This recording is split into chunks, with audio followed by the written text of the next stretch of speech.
Rruga Washingtoni në Gjakov po përballet me një problem të vazhdueshëm, pushtimin e trotuareve nga veturat. Qytetarët thonë se ecja në këmbë është bërë e vështirë, e sidomos kur janë me fëmijë. Kjo pasi hapësirat e destinuara për këmbësorët janë të zëna nga ngasësit e pakujdesshëm.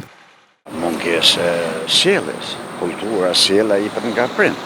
Zbatimi i ligjit, dënimi, korrigjimi, qysh bëhet flutër, ai mos ne fluturon pakra e kështu.